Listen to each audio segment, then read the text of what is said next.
everyone and welcome to Craft Therapy.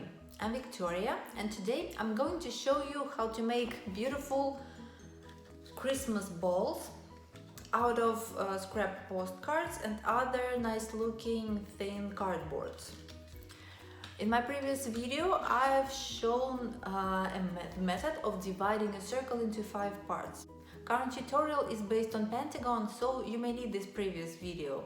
I added a link in the description box so that you can find it easily. First, you'll need to draw a template. If you don't feel like drawing, you may just download it using another link in description. It is in JPEG format and you can scale it to your size. Okay, let's get to it.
found this video useful. Give me a thumbs up if that's the case, subscribe to Craft Therapy, and come again.